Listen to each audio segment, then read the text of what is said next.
አላልኳቸውም? የእውነት ካስታወሳችሁ ትናንት ቪዲዮ ለቅቄላችኋለሁ። ሩቲ አብርሽ ልትበቀለው ነው። ወንድሞቿን እንደዛ ስላደረጓቸው ልትበቀለው ነው ብያችሁ ነበር። ምክንያቱም ሴት ልጅ በጣም ብልህና ጥበበኛ ነች። የፈለገችውን ነገር በእጇ አድርጋ እንደፈለገች ማዞር የምትችል ፈጣሪያው ሲፈጥረም ማለት ነው። ስለዚህ እኔ ጠርጥሬ ነበር የሩታ አካሄድ። የእውነት አብርሽን ፈልገው አልነበረም። በቃ አትፈልገውም እና ሄርሜላን ከሱም በላይ ከአብርሽን በላይ ሄርሜላን ለመበቀል የሄደችበት ርቀት ነው። ይመቻት። እስኪ ማን ነው እንደኔ ደስ ያለው? አብርሽን እንደዛ እሷን እንጭርጭር አድርጎ ሊገላት አልነበር እንዴ? በቃ ጉድ ሰራችሁ ከወንድሞቿ። ጭራሽ ሊመታት ሁሉ እኮ እጁን አነሳ እንዴ! የአብርሽ ድፍረት ደግሞ ከየት የመጣ ነው?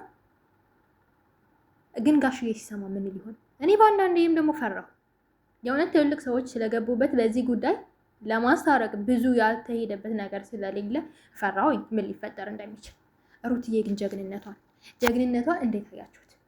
ፍርድ ቤት ሁሉ እኮ ነው የገተረችው። አሳስረዋለች።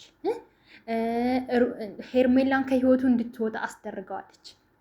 አብርሽ ሲጀመር አንገቱን እየደፋ ምናምን እንደዚህ ምናምን የሆነ ነገር ነው ሲጀመር። ሄርሜላ መታ ስትለምነው አሁንም ዝም ይላል።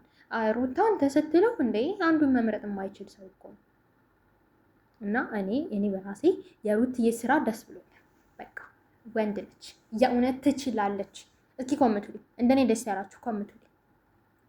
በእርግጥ ሁላችንም እንፈልጋለን አብርሽ ከአብራ እንድትሆን ምናምን። አይኖ የእናንተ ሀሳብ ነው፣ ግን በቃ የሚሆናትን እሷ ነች የምታውቀው። አብራ መቀጠል መዝለቅ የምትፈልገው ሰው የራሷ የኔ የምትለው ሰው አለ። ስለዚህ ያለው ነገር ይሄን ይመስላል። አትደናገጡ። አዲስ ቪዲዮ ሰራላችኋለሁ። አበረታቱኝ። ሼር ለምታደርጉ ወዳችኋለሁ። ሰብስክራይብ ያደረጋችሁ ቤተሰብ ሁኑ። በአዲስ ቪዲዮ እመጣለሁ።